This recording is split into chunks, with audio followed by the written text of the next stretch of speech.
In a shadowy realm far from the light of heaven, there were 7 princes of hell, each ruling over their domain with a dark hand. These princes were known for causing trouble and leading people astray.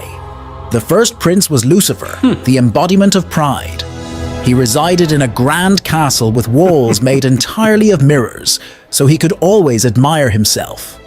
Lucifer was very good at making people feel like they were better than everyone else, leading to fights and unhappiness when friends and families argued over silly things and competed against each other. Then there was Leviathan, the prince of envy, who lived in a gloomy forest of never-ending night. Leviathan was always looking at what others had with green eyes, whispering lies that made people want what wasn't theirs. This caused lots of sadness and anger, as friends envied each other over toys, relationships, and even caused them to steal from each other. Third was the fierce prince of wrath, named Satan, who made his home in a fortress surrounded by flames and thunder. Satan had a very short temper and liked to make people lose theirs. He'd make the smallest things seem like big problems, causing shouting and fighting over nothing at all. He created conflict and war all around the world, spreading his wrath. In the 4th position, but no less formidable, was Mammon, the prince of greed, who hoarded treasures in his underground vault. Mammon loved gold and jewels more than anything and convinced others to do the same. He made people forget to share, leading to loneliness and greed as everyone wanted more toys, more clothes, more of everything just for themselves.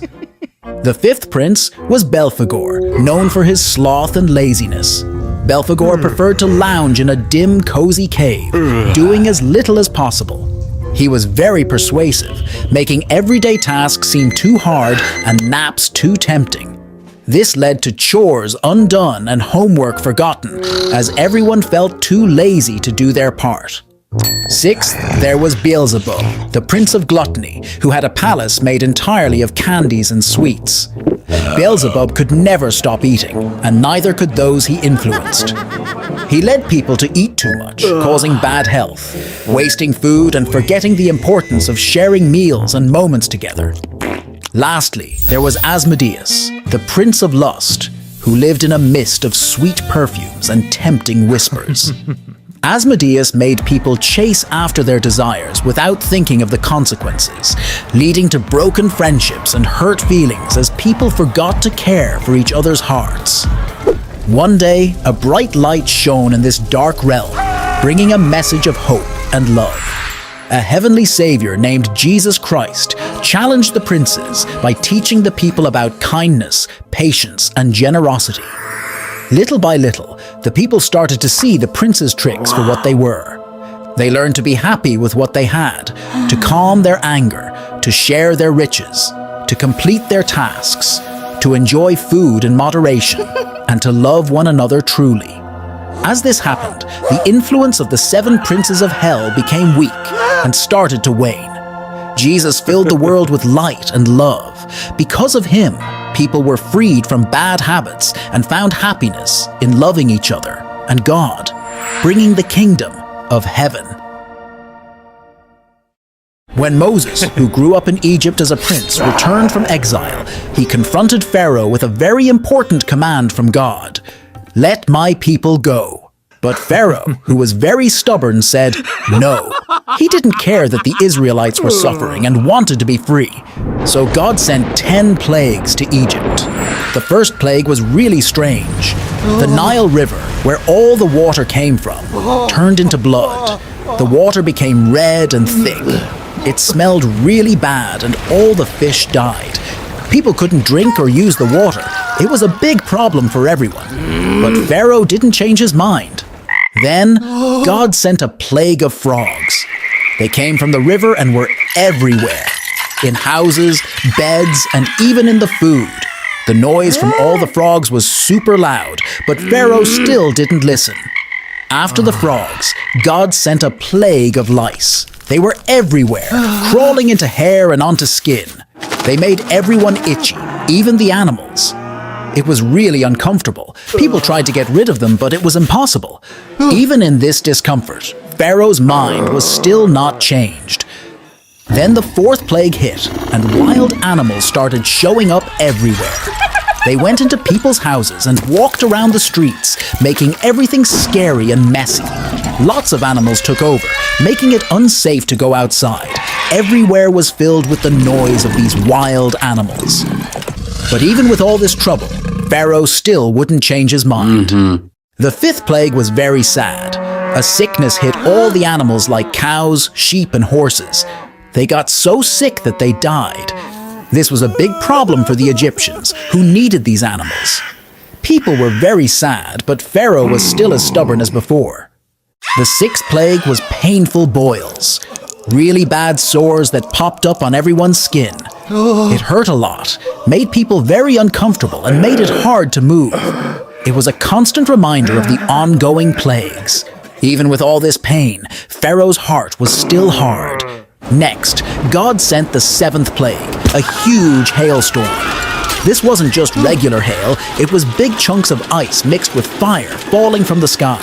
It smashed the plants and trees and hurt anyone outside. Egypt had never seen such a violent storm, but Pharaoh still wouldn't budge. After the hail, God sent the eighth plague, locusts. They came in a giant swarm and ate up everything green that was left.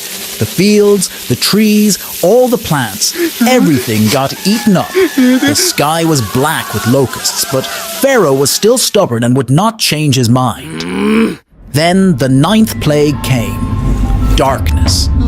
But this was no ordinary darkness. It was so dark that you couldn't see anything at all for 3 whole days. People couldn't leave their homes, and it was scary being in such deep darkness. But still, Pharaoh didn't change his mind. Finally, the last and worst plague came. It was the saddest night in Egypt. The firstborn child in every family, and even the firstborn of the Pharaoh, died. From the smallest house in Egypt to Pharaoh's big palace, everyone was sad and crying. This was the moment when Pharaoh's heart finally changed. After Pharaoh's heart finally changed, he told Moses, "Take your people and leave Egypt." So Moses led the Israelites away from their life of hardship towards freedom. But this was not the end of their story. As the Israelites packed their belongings and left Egypt, they were filled with hope. They walked with their families and animals, carrying bread that hadn't even had time to rise. The night was quiet, but their hearts were loud with joy. But soon, Pharaoh's heart turned hard again. He thought, "What have we done, letting all those people go?" So Pharaoh changed his mind. He called his soldiers and got his chariots ready. With his army, Pharaoh chased after the Israelites, wanting to bring them back. The Israelites, seeing Pharaoh and his army coming closer, were terrified. They felt trapped with the Red Sea in front of them and Pharaoh's army behind them. They cried out to Moses, scared of what was about to happen. Moses told them not to be afraid. He said, "Stand still, and you will see how God will save us today." Then Moses raised his staff over the sea, and something incredible happened. God made a strong wind blow, and the waters of the Red Sea split apart. The Israelites walked through the sea on dry ground, with walls of water on both sides. It was a path of escape no one could have imagined. As they walked all night, their path illuminated by a miraculous light, they marveled at the sights around them. Through the clear walls of water, they could see fish of every color and size, swimming in and out of the coral in the sea's hidden depths. They saw creatures they had never seen before, wonders of the deep that glowed with their own light, casting a beautiful glow on the path ahead. By morning, they had reached the other side, safe from Pharaoh's reach. When Pharaoh's army tried to follow them through the sea, the waters came back together. The chariots, horses, and soldiers were all swept away. Pharaoh's army couldn't hurt the Israelites anymore. After crossing the sea, the Israelites knew they were truly free. They sang and danced, praising God for the great escape. Moses and the people looked back at the sea, thankful for the miracle that led them to freedom. This incredible journey showed the Israelites that with faith in God, even the deepest waters can part, making a way where there seemed to be none. In the last book of the Bible, called Revelation, there's a story about a mysterious creature called the Beast. Imagine a creature that is super powerful and kind of scary looking, with piercing eyes and sharp, twisted horns. This beast comes out of the sea. The beast is so strong and intimidating that people all over the world are amazed by it. They start to follow the beast, listening to it instead of remembering what's good and right. The beast has a partner, a monster that comes out of the earth. This monster has 2 horns and is like the beast's biggest fan and helps it by convincing more people to follow the beast. It even performs tricks and wonders to make people believe that the beast is great and powerful. One of the scariest things about the beast is that it talks against everything that is truly good and stands against God. It tries to convince people to do the same, leading them away from love, kindness, and truth. The beast and its partner have a special mark called the Mark of the Beast. They say that everyone needs to have this mark on their hand or forehead. But the mark isn't good. Having it means people are choosing to follow the beast and forgetting about what's truly important, being kind, loving, and doing what's right. The 2 beasts rule for many years and deceive a lot of people away from what is good. But here comes the hero of our story, the King of Goodness, shining brighter than the sun, ready to put an end to all the mischief and bring back peace and happiness. Imagine him riding on a white horse, leading a mighty army of good guys, all ready to stand up for what's right. The battlefield is unlike any other, where the fight isn't just with weapons, but with truth and justice. The beast and his team of bad guys, all set to protect their kingdom of lies, shout and scream, ready for battle. They throw their worst at the King of Goodness, lies like fire, confusion storms, trying to beat the light. But the King of Goodness isn't fighting alone. Behind him stands an army of angels, those who picked the side of light, even when it was tough. Wearing shining armor, they show how strong and loving goodness really is. As the fight starts, the King of Goodness shouts out a challenge that booms like thunder. The beast and his minions rush forward, full of false confidence. But then, with an effortless wave of his hand, the king sends out a flash of light so bright it's like daytime, cutting through the beast's lies like a sharp sword. Suddenly, the angels fight back with divine thunder, striking the demons hard. This action turns the tide. The beast's forces start losing their strength and power. The battle shifts, and now the weakened beast and his followers are caught by the light's side. With the beast now powerless, the King of Goodness orders them to be thrown into the lake of fire. This pit is a symbol of their defeat and the end of everything bad and false.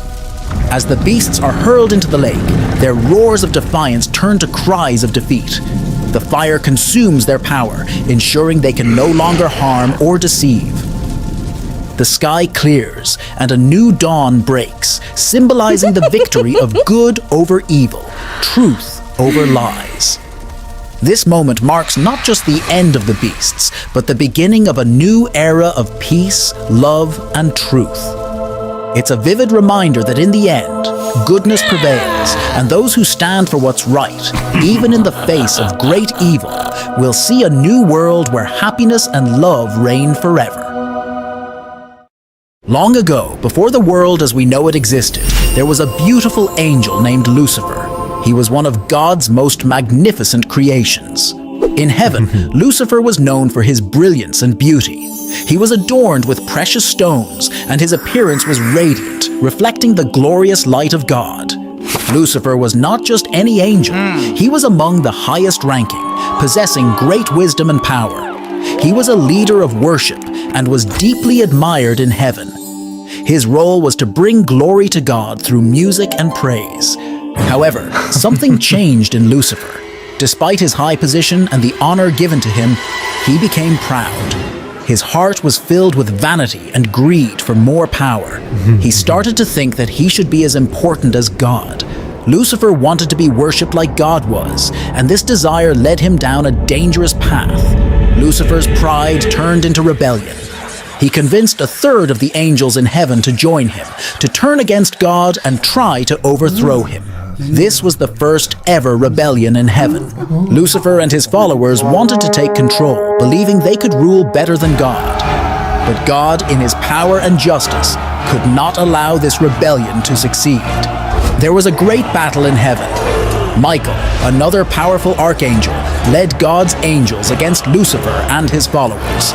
It was a fierce and terrible fight, but in the end, Lucifer and his rebellious angels were defeated. As punishment for his rebellion, Lucifer was cast out of heaven. He and the angels who followed him fell from grace and were thrown down to a realm far from heaven. This was the birth of hell, a place of darkness and separation from God. After his fall, Lucifer became known as Satan, which means adversary or accuser. He and his followers, now fallen angels or demons, became enemies of God and everything good. They roamed the earth, spreading lies and evil, trying to lead people away from God. The story of Lucifer is a powerful and sobering tale. It's a story about the dangers of pride and the consequences of rebellion against God. It reminds us that even the most beautiful and gifted beings can fall if they let pride take over their hearts. Lucifer's fall from heaven teaches us the importance of humility and the need to stay true to what is good and right. In the future, a day is coming when God will judge all the people who have ever lived. It is called Judgment Day, and it is when God decides who will go to heaven and who will be cast into hell. On Judgment Day, it is believed that Jesus will come back to earth. This won't be a quiet return. It will be powerful and glorious. The Bible says there will be loud trumpets, and the whole world will know that Jesus has come back. Jesus will look like the great King from heaven. The sky will change, and everyone, no matter where they are, will see him. People who have died will be brought back to life. They, along with everyone who is still alive, will gather before God. This is when the judgment will start. Jesus will be like a king sitting on a great, majestic throne, and everyone will stand before him. On this day, everything we have ever done, said, or even thought will be known. Nothing will be hidden. The Bible says that books will be opened, including the Book of Life, which has the names of everyone who has chosen to follow Jesus and live in a way that pleases God. People will be judged based on their actions and whether they chose to accept God's love and forgiveness. Those who have followed Jesus and have asked for forgiveness for the wrong things they've done will be invited to live with God forever in a new, perfect world called heaven. Heaven is described as a beautiful place where there is no sadness, pain, or suffering. But for those who have chosen not to follow God and have turned away from his love, the Bible says they will be separated from God and won't be able to live in heaven. This part of Judgment Day is sad, and it's a reminder of how important it is to think about the choices we make. Judgment Day is about justice and fairness. It's a day when God will make everything right. All the wrong things in the world, like lying, hurting others, or being selfish, will be dealt with. It's also a day of hope for many people because it means that God's goodness and love will finally make everything in the world good and right. The story of Judgment Day teaches us that our actions and choices matter. It's a reminder to live in a way that is kind and good, to ask for forgiveness when we do wrong, and to care about others. It's also a story about God's promise to make a new world where everything is just, peaceful, and filled with love. At a big wedding party in Cana, everyone was laughing and dancing, but they ran into a big problem. They ran out of wine, and the party was about to get dull. But Jesus was there, and he did something nobody expected. He took jars filled with water, and with a simple gesture, turned the water into the most delicious wine the guests had ever tasted. The party lit up again, and everyone's jaws dropped, wondering how water had turned into wine. On another day, a huge crowd of 5,000 people gathered around Jesus, listening to every word he said. As the sun started to set, everyone realized they were really hungry, but all they had were 5 bread rolls and 2 tiny fish. It seemed impossible to feed so many with so little, but Jesus took the bread and fish, looked up to the sky, and gave thanks. Suddenly, the food started multiplying. Everyone ate until they were full, and there were even baskets of leftovers. It was like the bread and fish never ended. Once, while Jesus and his friends were sailing across the Sea of Galilee, a terrifying storm blew in. The wind howled, and the waves crashed into the boat, making everyone think they were going to sink. But Jesus was calm amidst the chaos. He stood up, stretched out his hand and said, "Peace, be still." Instantly the storm stopped, and the sea became as smooth as glass. His friends were amazed, whispering to each other, "Who is this? Even the wind and waves obey him." After that, on a different night, Jesus' friends were in a boat again, struggling against the waves. Suddenly, they saw a figure walking on the water towards them. It was Jesus, walking as if the stormy sea were a dry path. His friends were scared at first, thinking it was a ghost, but Jesus called out to them, telling them not to be afraid. Walking on water, he showed them there was nothing to fear when he was with them. In Jerusalem, there was a man who had been blind from birth. People thought he would never see the beauty of the world, the colors of the market, or the faces of his family. But Jesus had other plans. He made some mud with his saliva, put it on the man's eyes, and told him to wash in the pool of Siloam. When the man washed his face and opened his eyes, he saw everything for the first time: the blue sky, the bustling streets, and the smiling faces of those around him. His joy was boundless, and everyone who saw him was filled with wonder. In a village near Gergesa, Jesus encountered people tormented by spirits that brought them great pain and confusion. With a word of command, Jesus freed these people from their suffering. The spirits begged not to be sent away into nothingness, so Jesus allowed them to go into a nearby herd of pigs. The moment the spirits entered the pigs, the animals ran wildly and plunged into a lake, disappearing from sight. The people watched in amazement as peace returned to their village, and the tormented were now calm and free. On his journey, Jesus and his disciples came across a fig tree that bore no fruit. It was a symbol of promise that showed no results. Jesus spoke to the tree, saying it would never bear fruit again. The next day, the tree was withered from its roots, a stark reminder of the importance of living a fruitful life, full of faith and action. One of the most astonishing miracles happened when Jesus received news that his dear friend Lazarus had died. By the time Jesus arrived, Lazarus had been in the tomb for 4 days. The air was heavy with sorrow, and Lazarus' sisters were heartbroken. But Jesus, with a deep love in his heart, asked them to roll away the stone from the tomb's entrance. Then, with a voice that echoed with power and compassion, he called, "Lazarus, come out!" And to everyone's astonishment, Lazarus came out of the tomb, alive and well, wrapped in his burial cloths. This miracle showed everyone that not even death could limit Jesus' power. Another time, Jesus took 3 of his closest friends up a high mountain. Without warning, Jesus' appearance transformed. His face shone like the sun, and his clothes became dazzling white. 2 figures appeared beside him, great heroes from the past, talking with him. This moment, known as the Transfiguration, revealed Jesus' divine glory to his friends, leaving them in awe and giving them a glimpse of the heavenly realm. The greatest miracle came after Jesus himself had been crucified. His friends and followers were heartbroken, thinking all was lost. But on the 3rd day, when some of them went to visit his tomb, they found it empty. An angel told them, "He is not here, for he has risen as he said." Jesus appeared to them alive, showing them his hands and side, proving he had overcome death itself. This miracle, the resurrection, is the cornerstone of faith for many, showing that love and life are stronger than death.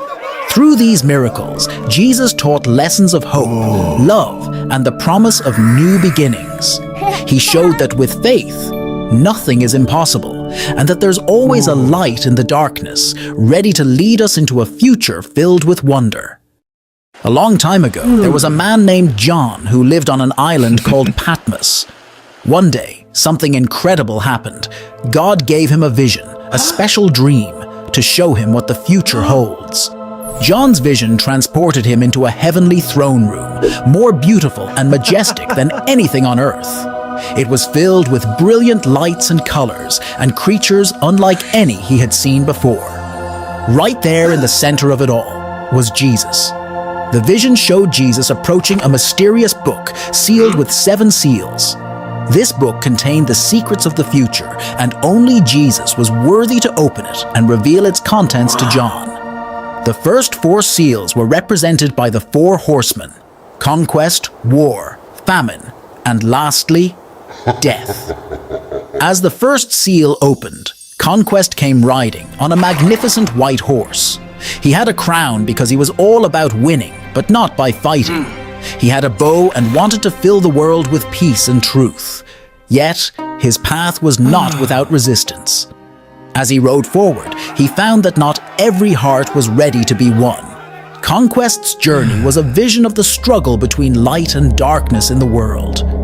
When the second seal broke, War rode in on a fiery red horse, swinging a big sword. War was all about conflict, as he used his sword to take peace away from the earth, making people fight each other. It was as if everywhere you looked, people were arguing and battling, unable to find peace. With the third seal, Famine arrived looking serious on a black horse. He held scales that showed there wasn't enough food for everyone. Every meal became extremely important, and the people were greatly affected by the weight of hunger. This period tested the generosity and kindness of humanity, encouraging people to help one another, reminding us how sharing can bring light even in the darkest times. The fourth seal revealed a chilling sight: death. He showed up on a pale horse with Hades right behind him. They brought a time of sadness, with many people getting sick and resources becoming scarce, casting a shadow over the world. This time made everyone remember how important it is to care for each other and to make the most of every moment together, teaching us the value of compassion in the toughest times. When the fifth seal opened, John saw a sad sight. There were people who had stood up for what's right, but got hurt for it, their voices calling for justice. They wore white robes as a symbol of their goodness and that they wouldn't be forgotten. This promised a time when doing the right thing would win, a future where truth and bravery shined the brightest. The sixth seal caused big trouble. Earthquakes shook the ground, the sun went dark, and the moon turned red, shocking everyone who saw. Stars seemed to fall from the sky, painting a picture of a world in need of change. This was a clear signal that it was time for everyone to think about how they could make things right again, urging us to come together and rebuild what was lost. Lastly, the seventh seal brought a deep silence, as if everyone was holding their breath. This quiet time was not just a pause, but a chance for everyone to reflect about what had happened and what was coming next. Then 7 angels appeared with trumpets to let the people know that more challenges and trials were waiting ahead, urging them to be ready for what the future holds. John's vision of the 7 seals is full of stories and lessons. It's about never giving up, teaching us to stick together, believe in good, and keep looking for the light even when it's hard. Once upon a time, there were 2 very different men. The first man was very rich and lived in a big, beautiful house. He wore the fanciest clothes and ate the most delicious food every day. Not far from his house, right by the gate, there was another man named Lazarus. Lazarus was very poor and he was sick. He didn't have a home or nice clothes and he was very hungry. All he wanted was to eat the crumbs that fell from the rich man's table. Even the dogs came and licked his sores, keeping him company. The rich man saw Lazarus but never helped him. He kept living his life filled with fun and plenty, not caring for those in need around him. Then one day, Lazarus passed away and the angels took him to a special place called heaven, where he was no longer hungry or in pain. He was comforted and happy there. The rich man also passed away, but he found himself in a place of suffering called hell. He was in great pain and very thirsty, but there was a huge gap between him and Lazarus, and he couldn't reach the place where Lazarus was. The rich man called out, "Father Abraham, have mercy on me. Send Lazarus to dip the tip of his finger in water and cool my tongue, because I am in agony in this fire." But Abraham said, "Child, remember that during your life you received good things, while Lazarus received bad things. But now he is comforted here, and you are in agony. And besides all this, there is a big gap between us and you, so that those who want to go from here to you cannot, nor can anyone cross over from there to us." The rich man then asked if Lazarus could be sent to warn his brothers, so they wouldn't end up in the place of suffering too. Abraham told him that his brothers could listen to the words of Moses and the prophets who teach us how to live well. As the story concludes, the message becomes clear. Life is not just about the wealth we accumulate or the pleasures we enjoy. It's about the love we share, the help we give, and the legacy we leave behind. The tale of Lazarus and the rich man teaches us to look beyond our desires and to care for those around us, for in doing so, we find the true essence of humanity and the path to lasting peace and happiness.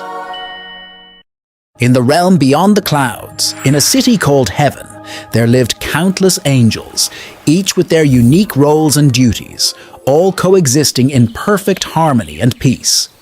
Among these celestial beings was Michael, known throughout heaven not only for his strength, but also for his wisdom and fairness. Michael's life in heaven was filled with joy, purpose, and the serene beauty of the divine kingdom. Heaven itself was a sight to behold, with streets of gold that shimmered under the eternal light and rivers clear as crystal flowing through lush gardens.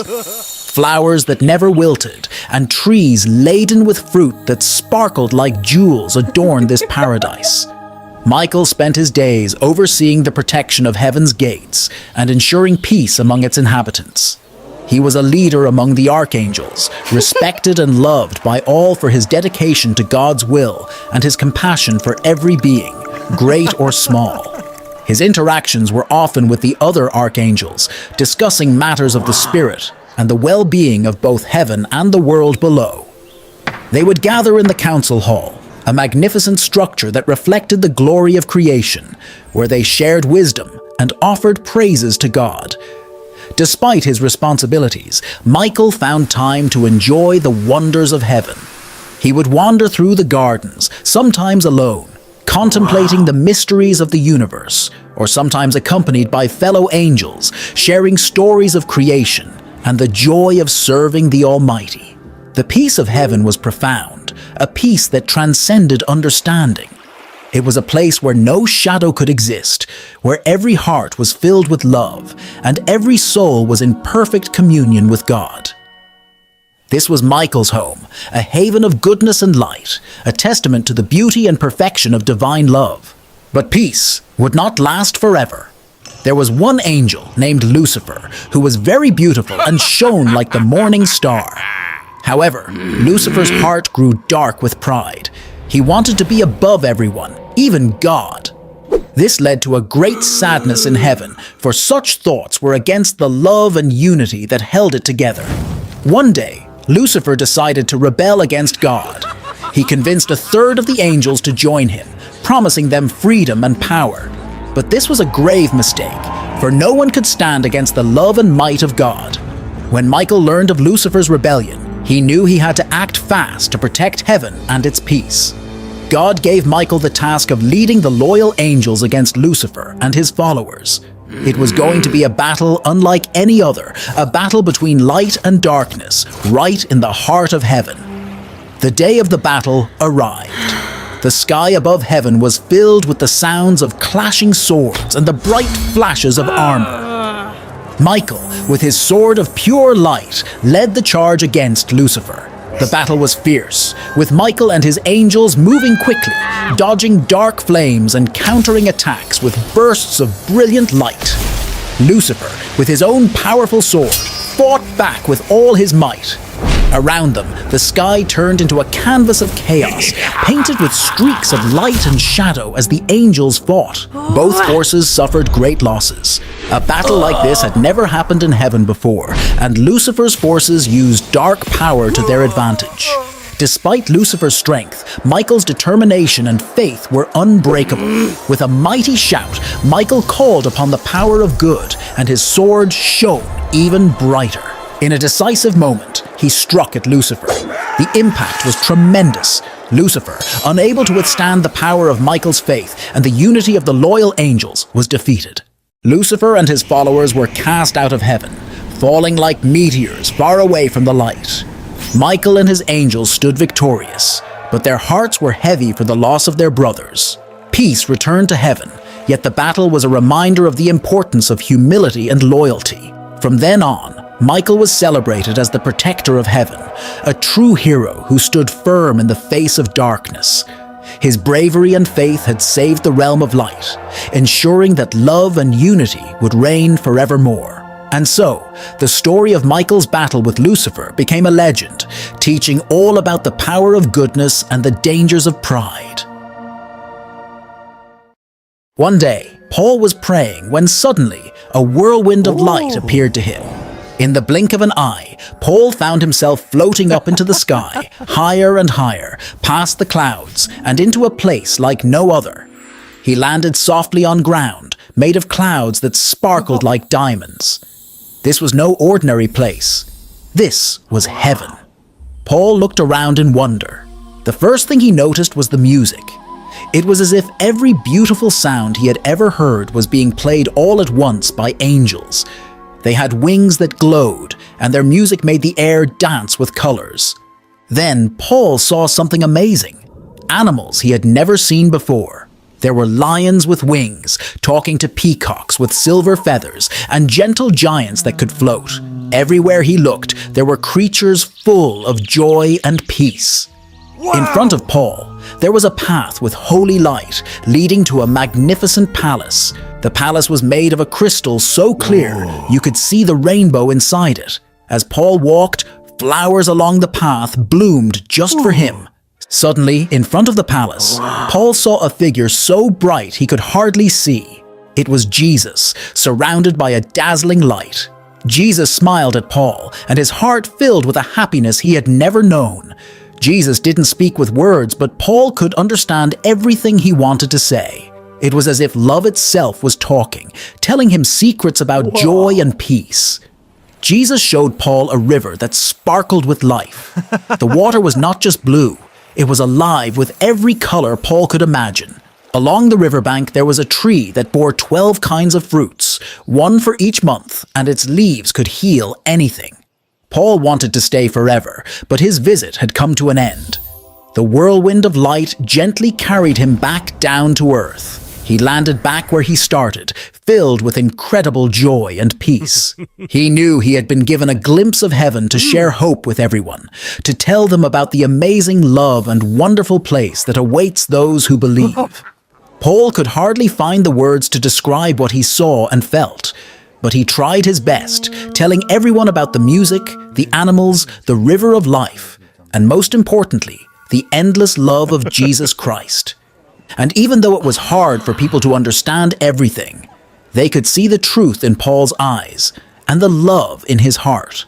They knew he had seen something extraordinary, a glimpse of heaven, and it filled them with hope and joy, knowing that paradise is real.